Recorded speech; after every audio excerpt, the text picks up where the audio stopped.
Title of today's Dharma talk is Include, Don't Conclude. Include, don't conclude. Include, don't come to conclusions. Or if you do, then notice that you're coming to a conclusion. That awareness can kind of hover over the conclusion. It may help you a little bit to keep from buying into your dumb ideas about things. And don't misunderstand, I'm not saying there isn't going to be some things you can't include, and sometimes when you just need to come to a conclusion, but that conclusion and that inclusion or lack of inclusion and that conclusion should come out of your awareness, out of the basic space of your being, and not your carnival that's going on in your mind. Like as Lawrence Ferlinghetti titled his book in the 1950s, the founder of City Lights Books in San Francisco, The Coney Island of the Mind. Wasn't too bad of a poem either. It's like crazy. Everyone here, you wouldn't be in this room if you didn't have some experience of your mind being untrustworthy. Things come up, things go, things come back, then they go away, and then they come back again. Then they turn this way and they turn that way. The ego, the self-centeredness, mind will do everything it can do to convince you that you what? That you what? Are somebody. You're the person who was harmed. You're the person who was helped. You're the person. I'm a person that likes to sit around and wear this stuff and tell people stuff. I'm just that kind of a person.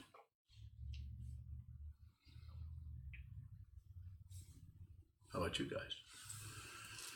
You ever find yourself saying that? I'm the kind of person that. The next time you do that, you don't have to stop it. You don't have to feel it. You don't have to judge it. You don't have to agree with it. But just be very aware the next time you use that and notice that. That's what I call a phrase filler. It's a very sophisticated phrase filler. I'll give you an example of a phrase filler that you all would recognize. You know what I'm saying? That's a phrase filler. Not wrong, not incorrect. I'm not here to correct anyone particularly. I'm here to talk about inclusion and conclusion, or include and conclude.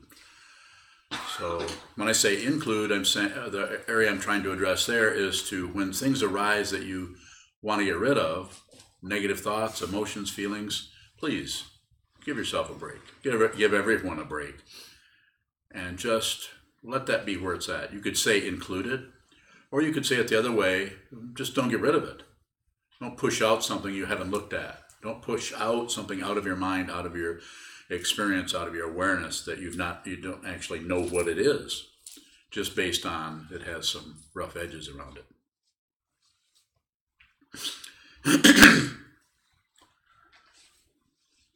And then the conclusion part, don't conclude. What I'm saying is,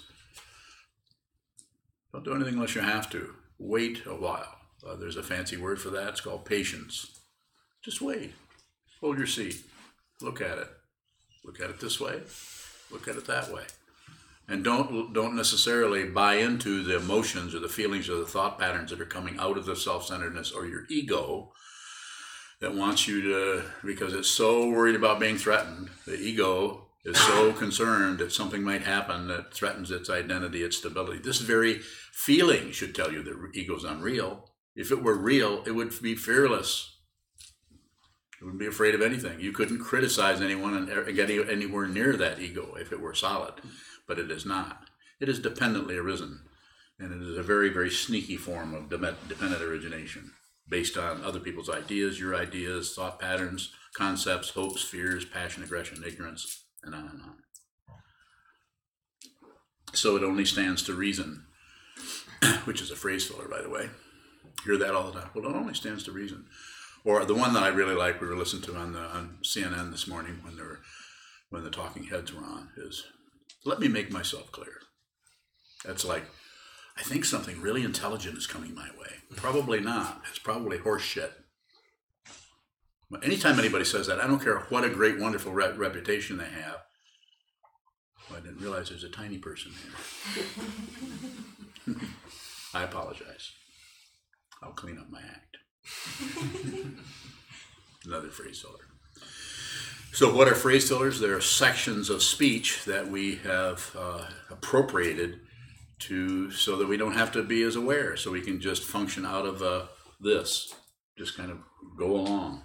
This doesn't mean you don't see the ground, or that it means you bump into things. It means that you know that if you're too clear about what's going on, ego or self-centeredness will be even more threatened, because you'll start to see that it's unreal. It's a fabrication. Not only that, but the other, or everyone else, is also a fabrication of separation.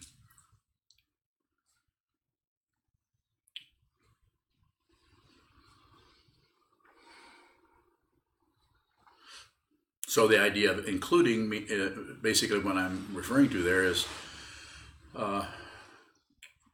hang on to it, not cling to it, but keep it around and look at it. See what is that? You might say, what is it that, why I have an aversion to that? It could be a situation, a job, a person, something.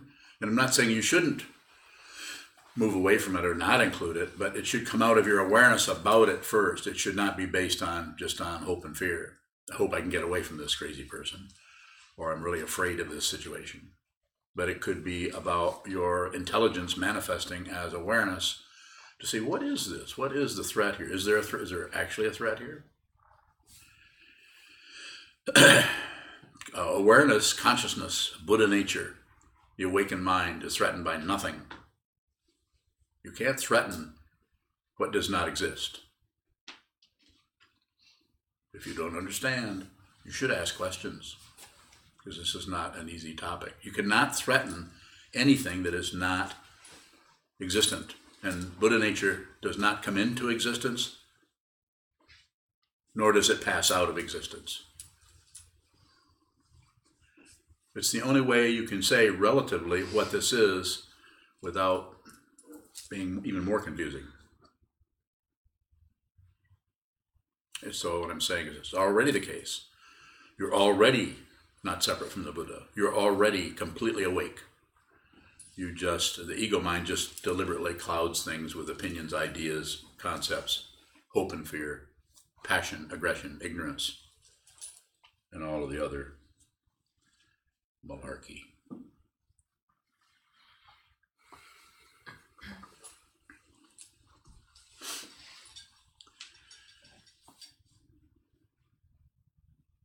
So when I say don't conclude, obviously, I guess it's obvious you're going to have to come to some kind of conclusions, but have the conclusion come out of the bare attention or the awareness that you are giving to any given thing, any given topic, situation, subject, person, possibility, plans, any kind of seduction that's coming to you from somebody else. Come and do this, come and do this. Let's do this, only this will work. Pay attention, listen, cock your head, listen, be there, be as present as you can, but don't conclude. As soon as you conclude, I'm going to do it again, this is what it looks like to someone who doesn't operate out of conclusions and inclusions, or doesn't operate out of any kind of positionality. We're not saying there isn't a body there. We're not saying there isn't someone sitting here. Did someone push you over? Huh? Got it. Oh, okay. Saw you fall. I just wanted someone was pushing on you. You all right? Yeah, I'm good. Good. So standing, sitting, lying down, don't conclude. Just there. You're just present. And if the conclusion, or what appears as a conclusion about something, it's raining. It's going to rain. Meteorologists, people with fancy names, meteorologists, a scientific name, like to conclude things, and then when they're wrong, they don't apologize. You notice that? 30% chance of rain. It rained all day long. That's why they say percentage. So that if they're wrong, think, well, it kind of slipped in the back door, that rainstorm. Questions about this are good, yes. How can you include without concluding what's being included? Because you include what is already coming your way. It's already showing up. So there's no particular conclusion about it, other than you might have a conclusion that it's showing up, which is, it's already the case, so it's showing up. But what I'm addressing there is the tendency to want to push something down you don't understand, don't like, or is abrasive or difficult. And I would say don't do anything with it. That's about as close as I can come to saying include. So just change your attitude about it and just have a willingness to receive it. Just like you do when you're on the cushion. Sit down and receive whatever comes through any of the six sense fields, whatever objects, thoughts, sounds, sights, taste, touch, smell. Whatever is coming, just receive. Just include it, you could say. On a little different train. You said what isn't real can't be threatened. But you also said if ego was solid, it would be fearless. Mm-hmm. Could you say more about those two? Sure. So when they say solid, if ego was real, if ego was fundamentally real, what could threaten it? But it's not. It's dependently arisen. So it's dependent on everything else for its apparent, capital A, apparent identity, capital I, for its apparent identity. Ego is just apparent identity. It's not identity. Or? I didn't answer your question. You can ask it again. Well, I think you did, because if you said if ego... Are you saying I'm wrong? Did I say that? You disagree. I just disagree? Go ahead. You said if ego were real. Yes. Maybe isn't the problem that we think it's real? We do. We think there's some kind of identity happening. We don't have to get rid of something. You don't have to get rid of your ego. Just recognize it. Just notice what it is. There's a self-centered quality that wants things to be different than they are. You want more of this, less of that. You want more of what you want, what you desire, and less of what you don't want is useless and should go away. That's the kind of the dynamic. But to one who is not operating out of awareness, who sees that they're not separate from anything, this person is dancing with their world or with phenomena rather than, yes. You said something about the awakened mind or the awakened individual will not be threatened, or cannot be threatened. Yes.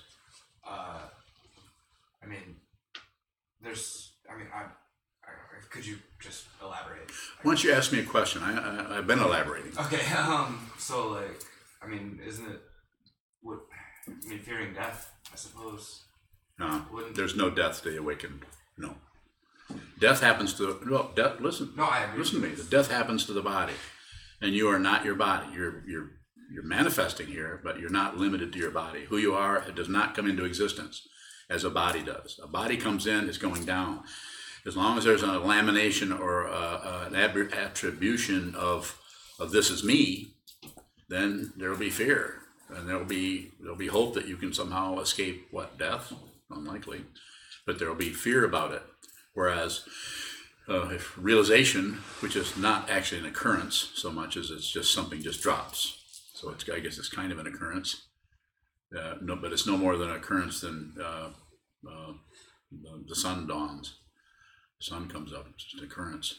But it's happening all the time. And when you realize this, you realize it's always been there. It's happening for everyone. Everyone is concluding that I'm me, I'm here, I need to be protected, I need to be me, I need to have my way, I need to be respected. Yes, sir. Through some awareness, sometimes I myself notice that I am not feeling a certain emotion that I think I should be feeling. Okay. Like empathy. Sometimes it just isn't there. And yeah. So is what you're saying should apply to things that we should be feeling? No, don't do anything with that. The most important thing you can do, from my perspective, which is limited, I'm over here, so it's limited, is strengthen the awareness so you can see more clearly what that is. Some people feel that, some people it's very natural, some people have that, what they call empathy, and you're not experiencing that, so you're seeing a contrast there. That's still awareness, but don't necessarily conclude that something's wrong, you need to do something about that so you'll be like other people. No, you need to, that's your own personal landscape, your own personal forest, your own personal undiscovered country. Start to move into there. How do you move into there? You don't move into there through building more ideas and structures and so on. You move into there through sitting practice and meditation is the way that I know to do that. Through meditation that takes the awareness back into that underbrush of the mind, so that you can see for yourself how this all works, and you'll see that you'll understand that. Maybe you won't be able to explain it to somebody or write a book about it, but you'll have an understanding of that where it'll no longer be problematic. More? No. Okay. Shoto. Earlier you said we wouldn't be in here if we didn't have noticed that our minds are untrustworthy. What does a trustworthy mind look like? No mind. The mind that's doing something is not trustworthy. What's our relationship to that mind? That wall. Best relationship is no relationship. That doesn't mean there isn't a relationship going on. It just means that the relationship, if it's based on passion, aggression, and ignorance, it just gets wound up in the trap of samsara, going around and around on the Ferris wheel, the merry-go-round, the tilt-a-whirl. Yes, sir. What would you say a beneficial use for the mind would be? I'm asking because like we have one, so that there must be something positive. You have can one. come from it. Well, I mean, doesn't everybody have one? Whether or not we choose Don't conclude. to utilize it or not. Just because you have a mind, don't conclude that everyone else has one. These people are all in your imagination. Literally. I know, I'm not asking you to accept that. Please don't believe anything I say. Leave here without believing. Don't conclude anything. Don't conclude just because an old man with a bald head sat in a zendo and said a bunch of stuff that they are true.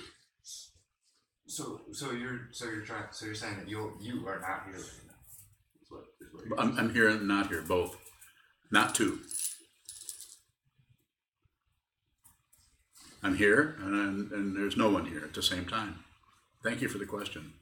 I don't get asked that very often, so I don't get to say much about it. That's why I always say, ask me, find out. This is you're looking at somebody who's spent some time doing this, so take advantage of it. More?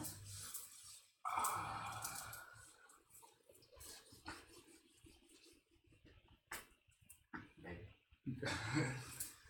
Since you said that the mind that's doing something is not trustworthy. What do you mean by a mind that's doing something? A mind that is tied up with activity as if this is going to make this happen or make that happen, or some kind of strategy around everything about how this should work, how that should work. Quite often planning, all kinds of planning are fraught with grasping into self, grasping into another. Now, I'm not saying we shouldn't plan, but you should recognize that, as I've said before, how do you know it's a plan? Because it fails. All plans fail.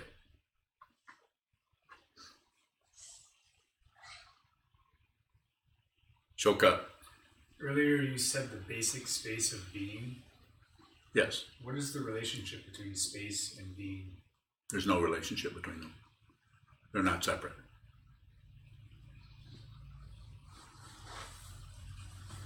But it has to be realized, because if it's just a set of concepts or a concept in your mind, then the separation is you're looking at that as a separation. You separate yourself from it.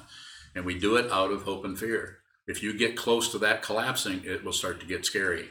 The ego starts to get scared when it realizes that it might not exist, or that it can be threatened. Yes, sir. Can we have a relationship with ourselves? Somewhat. But what is the relationship, and what is ourselves, and who is the we that's having it. You get very existential around that. But somewhat. Basically, again, no relationship. Earlier you used the gesture of bringing something Yes. close to you to signify include. Mm-hmm. You often use that same gesture for passion. I do. How does including look different from passion? It's just a form of passion. It's like passion. We're not trying to get rid of passion, aggression, and ignorance. You just have to see that's what's happening. So this kind would be like, I'll show you a very simple form of that. I think I'd like lemon meringue pie, but I don't want rhubarb pie. I like it, I don't like it. Or I want it, I don't want it. Very simple. That's operating on, look, everyone here, all human beings in the room. I don't see any aliens. Shoka, see any aliens? Right here. So it's a very simple form, but there's this simple kind of grasping and rejecting. It's not a problem. It's when that starts to solidify and go to war in defense of some kind of person that thinks they're a solid being separate from everyone else. So you have a little bit of that, but it's as it says in the Buddhist teaching, not too tight, not too loose. Not too tight, not too loose. That's how you tune sitar, guitar. Yes. Question from Shane out in California. Yes, Shane. He asks, how or why is Buddha nature not dependently arisen? You pick the how or why. I think he wanted me to do that, but I thought I'd let you do that.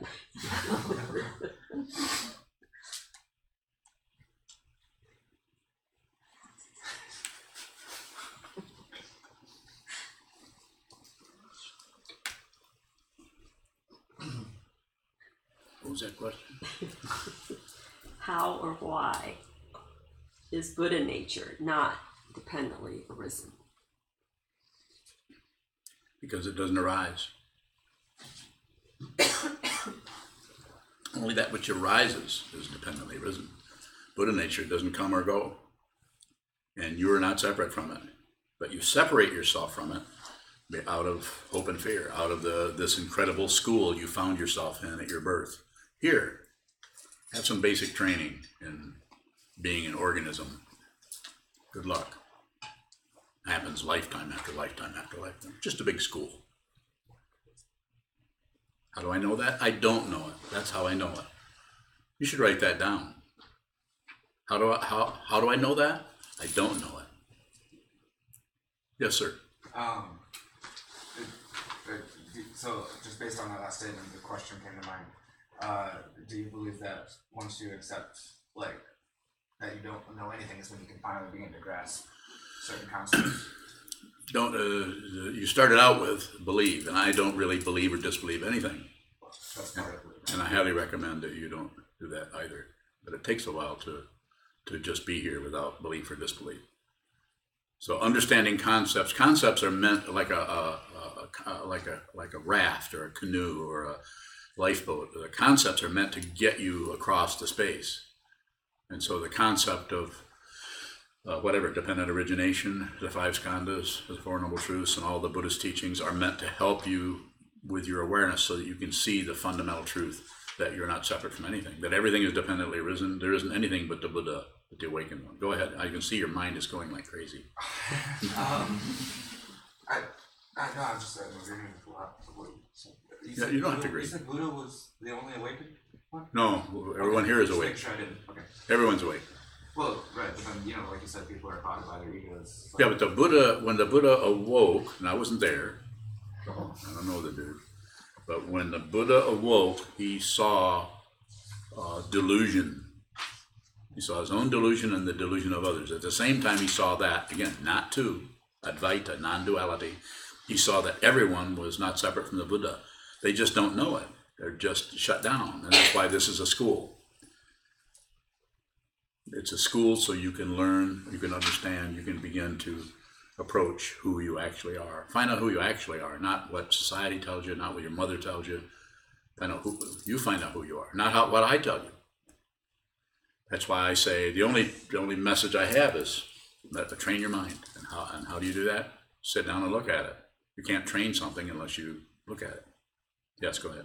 I thought you said the mind doesn't exist. Well, as long as it exists, you better train it. I don't have to train anything. No, I wasn't. Yeah. Are you trying to say that I need training? No. You said it. I probably do. That's why I'm married. I get training right here. It's my training wheels. Jodo. How do we include that shutting down? Just by watching. It's not something you do. It's just you just see the shutting down and don't interfere with the shutting down. Just see the shutting down. Everything is cyclic, so the shutting down will come back the other direction, like the planets going around. Night and day, night and day. Life and death, life and death. It's alive, now it's dead. Now it's alive, now it's dead. Yes. A question from William Murray up in Grand Rapids, Yes, along with William. 3 other people are watching today. Okay. He asks, what does ignorance look like about the pie? What pie? Rhubarb or lemon meringue? You have some pie. What is ignorance around that? There isn't a lot. There's some, perhaps. You can't know what it is you're relating to. All you have is your memory about it, but this might be the worst lemon meringue pie that you might have got it from Walmart. Whereas the rhubarb pie you might have fixed, which would be a pretty good pie.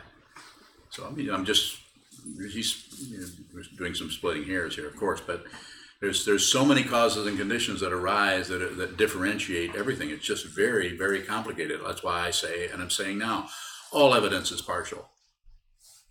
Evidence, or you come up with some evidence that is totally concrete and say that it's totally complete. Partial. The relative world is you can only see parts of it because you are, in terms of your perception, are a part of it until you're not. When you see that there isn't anything but perception, then there isn't anything that you're separated from. Question from Sheldon in Union City.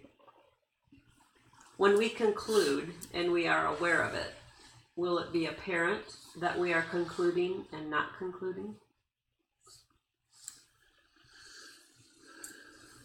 Probably, if there's a strong awareness practice, some kind of underlayment where there's a strong awareness practice under that, then that will show up. But it won't show up as success and failure, or I got it, I don't have it. It won't show up with the separation that ego relishes so much. It'll just show up as contrast.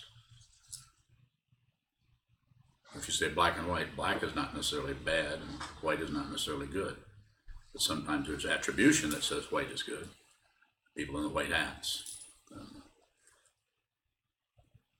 But it's just contrast. There's just contrast. And you could come back, and you probably would come back if you could nail me down.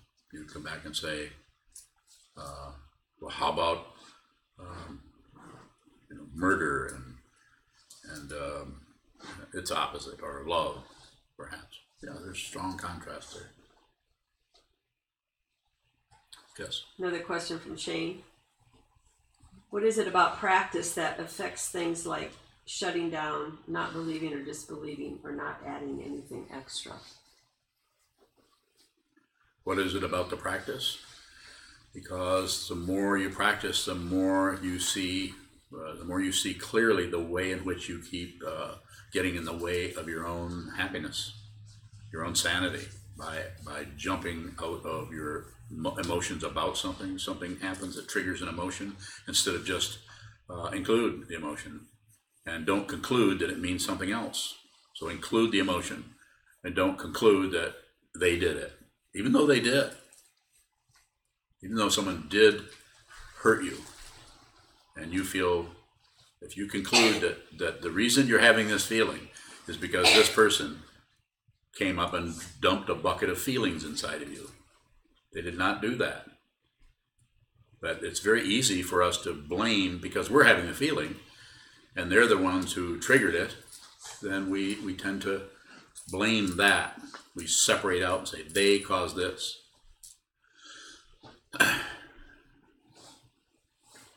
Some questions from Maria in Toronto. There's Maria. She asks, what is the difference between trusting and believing? So believing is more or less as a concept, and there could be variations, but thinking that something is true, and operating out of that belief without really looking closely at it and seeing that it's all evidence is partial, that it can't really know if something is completely true in the relative world. And the trust part means that what you've been working with, or who you have been with, you need to at some point give the benefit of the doubt to that person. So it's more like you trust your mom or your dad until they show you that they're not very trustworthy, which could happen. But until that time, you just trust them. So it's a natural kind of thing, and it functions so many different ways. Go ahead. She has two more questions. What makes a student trust a teacher? I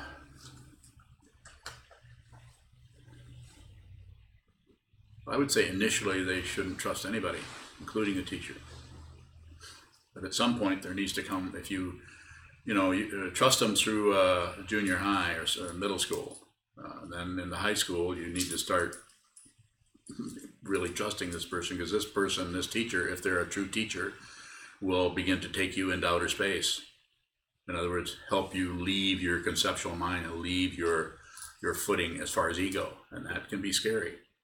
So if you don't trust the teacher in some way, this is why in the Tantrayana, Vajrayana tradition they have something called Damchig or Samaya, where the student and the teacher and the yidam, or the meditation deity, are bound together in a contract or a vow. They vow and they vow to do this. That seems to be necessary in some way but you have to do it. You're not ordered to do it. You have to enter into that, but you shouldn't enter into that until you have to do it. Don't do anything unless you have to. If there's any doubts about that, don't do it. If you have any doubts about a teacher, leave. I would say that my students all know that. If you have doubts about me, if you think I'm wrong, incorrect, or am abusing you, or sometimes taking advantage of you, leave. Go do something else. Find someone you can trust, or find someone you can give the benefit of the doubt to. I don't have, every student that came to me is not here. A lot of them have come and worked with me a little while and decided they want to do something else. And they're not wrong. They just aren't ready for this particular teacher. Yes, sir. What is doubt to investigation? Just space. Like if you're looking for your car keys and you lost them somewhere, and you're doubting that they're out in the bushes somewhere. So it's very spacious and open. You don't really know where they're at, but you keep looking, and then there might even be a little bit of hope there. Hope that you find them, because it's getting cold out. I like the joke about the person who was looking for their car keys out in the bushes. They were out there, and then they went out into the parking lot where there was a lot of light out there, and someone asked them, I can help you, where did you lose them at? So I lost them over there in the bushes. Well, what are you doing out here? He said, well, there's more light out here.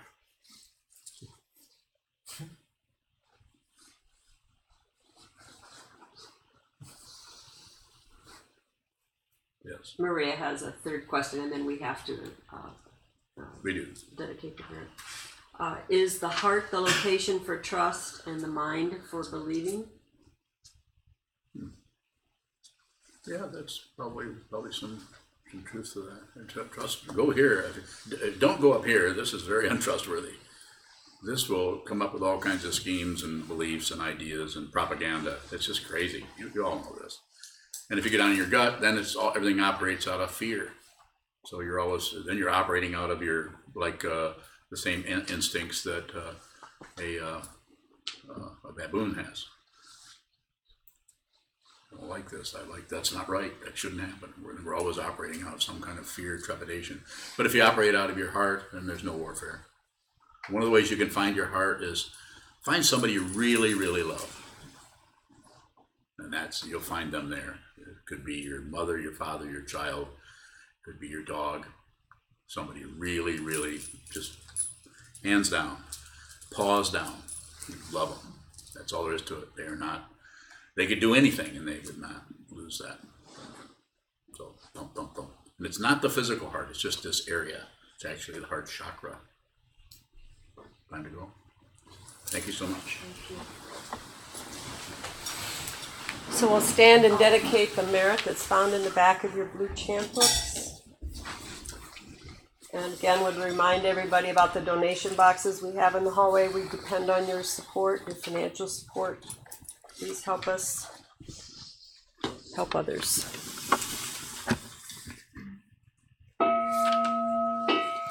May the merit penetrate into all places, so that we and every sentient being together can realize the Buddha's way. Ji-o-san, shi-hu,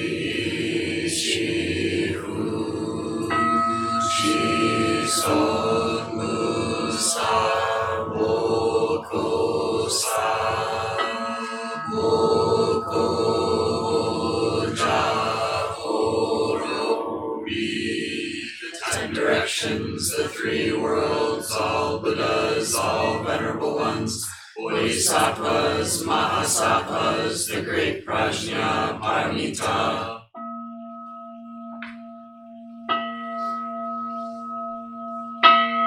O Buddhas and Bodhisattvas of the 10 directions of the 3 times, please hear us. Please come down out of the light and protect SokukoJi Buddhist Temple Monastery, our Sangha, families, friends, and visitors. Heal everyone who is unhappy, sick, or suffering, and fill them with light.